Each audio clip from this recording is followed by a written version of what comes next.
This video is on the poet Anne Finch. Here's a miniature portrait of Anne. She was born to an aristocratic family. She grew up, she was raised in privileged homes, although she was orphaned at the age of 3, lost both of her parents. She had 2 siblings, both older, a brother and a sister, and they were split up and lived with different family members until they all eventually wound up in the care of a maternal uncle named William Hazelwood, who provided a literary education for his nieces, both the girls, that the wish of Anne's father.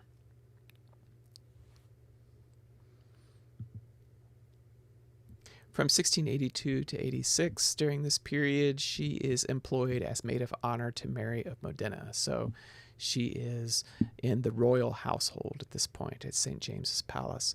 And Mary of Modena is the wife of James, Duke of York. This is Charles II's brother, who would later become King James II. And as maid of honor, she serves alongside the much admired poet painter Anne Killigrew. There's her self-portrait. And Anne Killigrew died in 1685, and her poems were collected and published posthumously in a really nice, very handsome edition, as you can see there, the beautiful frontispiece. That's in 1686. And I think that her relationship with Anne Killigrew certainly encouraged her own literary interests. John Dryden was a big admirer of Anne Killigrew. He was poet laureate at the time.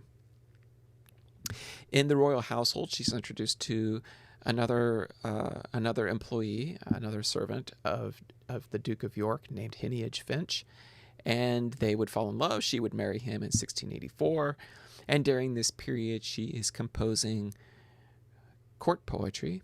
Some of her earliest poems get published at this time. But then something terrible happens. James II, he's a Catholic monarch, the last of them, and he is deposed in an event called the Glorious Revolution, and his Protestant daughter, Mary, and her husband, William of Orange, become co-rulers of England. The Finches, who were in the household of James II, refuse to take the required oath of allegiance to Mary and William, and they're eventually forced out of London and reside with Heneage's nephew on a peaceful rural estate. Heneage is accused of Jacobitism, that is, supporting efforts to get James II back on the throne, but those charges are eventually dropped. But difficult times for the Finch couple.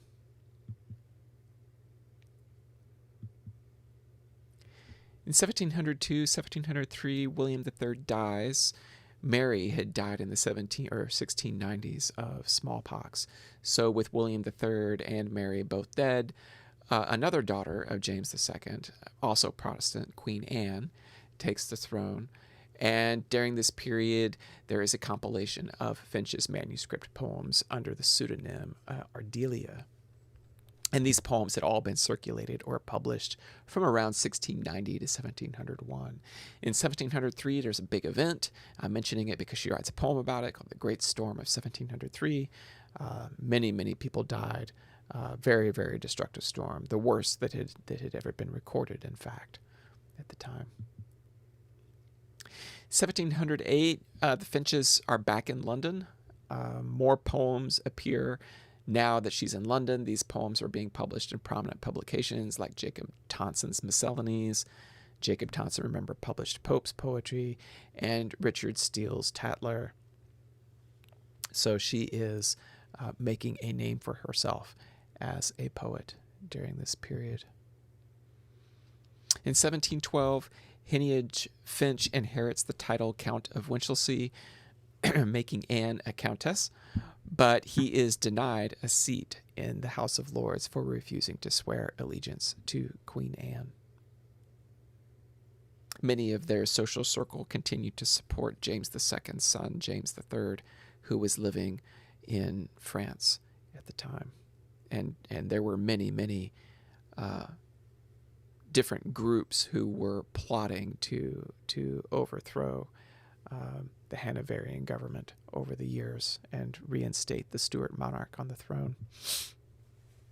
In 1713, a significant publication, the Miscellany Poems, on several occasions is published. You'll see that it was published anonymously. It says there on the title page, written by a lady, but it was reissued a year later under her name in 1714.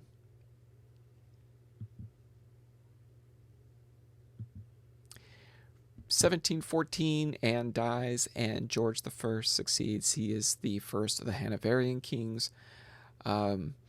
And the regime puts down several Jacobite uprisings in 1716 and 1719. So a period of stress and anxiety for the Finches, who generally supported the Jacobites. Anne dies in 1720. And her husband, Heneage, he died, I think, in 1726. So we're going to talk about 6 poems from the set that you read. That we'll start with the poem The Agreeable, written around 1712, and to Mr. Pope in answer to a copy of verses, which was published in 1717 by Pope, actually. He published the poem. So like most women writers of her time, Anne Finch was marginalized in a publishing world dominated by men. She was not the only woman who was writing, and there were women who were writing and making a living at it, but it was a publishing world dominated by men. And whenever her male peers commented, often disparagingly, on women's moral or intellectual standing, she would riposte in verse. And her poem, The Agreeable, is one of these poems. It was circulated only in manuscript, and it elaborates on this concept of agreeableness in women, which she picked up from a piece written by Joseph Addison using the persona William Honeycomb, called A Proposal of a Fair for Marriage, and this appeared in issue 511 of The Spectator in 1712. And in this poem, she gives us the figure of Valeria, who, in the absence of beauty, possesses some essential female quality that beauty's part fulfills. We'll want to take a look at that.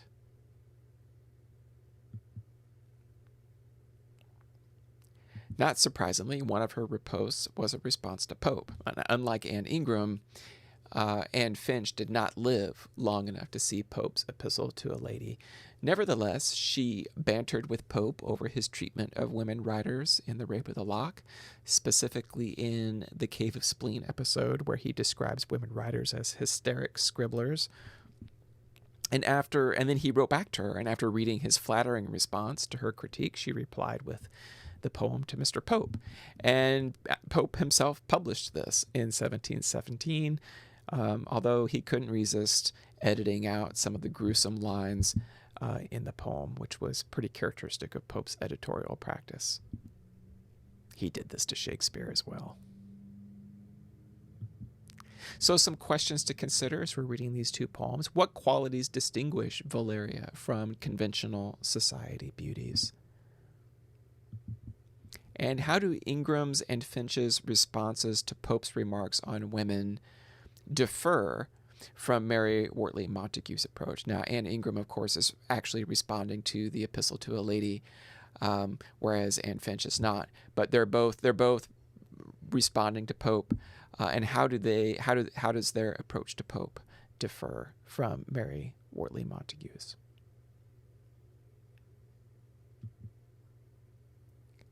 The Spleen. There are a couple different versions of this poem. We're reading the 1709 version in here. Despite being born into privilege and married to a loving husband who supported her literary pursuits, Anne Finch's life was plagued by insecurity. She was orphaned as a young child, as you heard, and then as an adult, after the Glorious Revolution, she and her husband lived under suspicion and threat as non-jurors. That is, they refused to take the oath of allegiance to William and Mary, and they lived exiled from London. Many of her poems express these darker moods, and The Spleen is perhaps the best known of those poems. When it was published for a second time in 1709, it was labeled a Pindaric ode. And an ode is a type of lyric poem that's traceable to the ancient Greek poet Pindar. And originally, these were composed and performed publicly. They were sung, in fact, to commemorate prominent individuals, often athletes.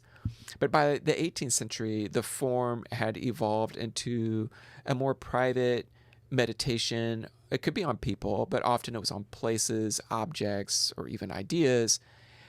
Nevertheless, modern odes during this period typically retain the tripartite Pindaric structure of the strophe, the antistrophe, and the epody. These terms refer to different parts of the ode that would have been coordinated with the performance of the people singing it. So the chorus singing the strophe might have moved in one particular way, and then during the antistrophe they would move in the opposite direction. Lots of different theories about how this might have looked, how these would have been performed. But the important thing is that most odes that imitate Pindar have this three-part structure. And we'll talk more about that when we read some more odes later in this semester. Much of The Spleen is given to describing the symptoms of depression or spleen and the habits and manners of those who suffer from it. But it also contains a good deal of poetic self-fashioning, which I'll get to in the questions for you to think about as you're reading this poem. What are some of the symptoms of spleen, and what are some causes and effects of it? How does spleen affect religious feeling? And I think the most interesting question here is, how does it affect Finch herself as a poet, and what role does it play in her poetry?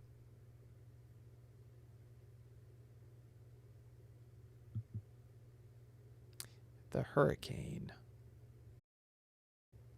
This is another of Finch's odes, written upon the occasion of the Great Storm, the most destructive storm on record at the time. The poem is remarkable, first of all, as an eyewitness account of the destruction wreaked by the storm, the loss of trees, collapsed buildings, displaced wildlife, shipwrecks, and of course human casualties on land and at sea. Thousands of people died in this event, and Finch managed to get all of that into the poem. Like most commentators on the storm, Finch interpreted it as divine judgment, as an act of providence. And her lines, "You have obeyed, you winds, that must fulfill the great disposer's righteous will," become a refrain in the poem. They get repeated, those lines are repeated several times throughout the poem.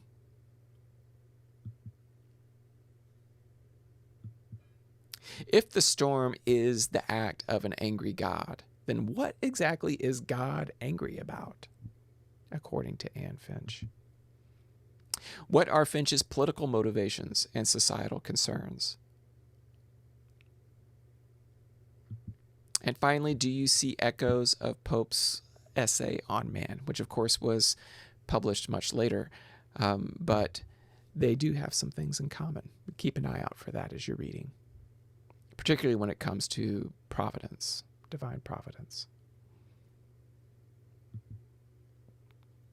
The last two poems we're looking at, A Nocturnal Reverie and To the Nightingale, were both published in the 1713 Miscellany.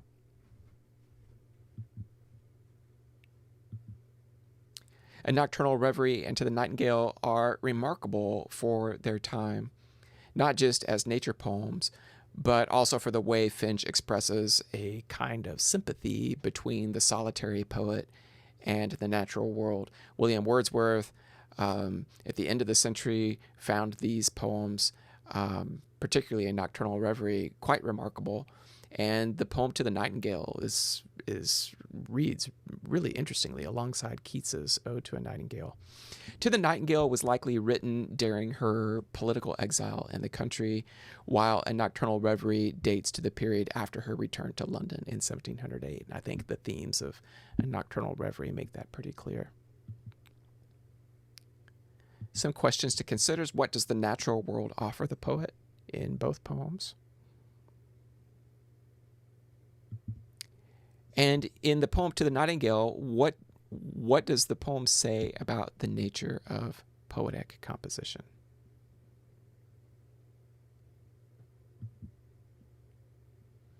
And that concludes this lesson on Anne Finch. Next, we will be talking about Daniel Defoe, Moll Flanders, and the rise of the English novel.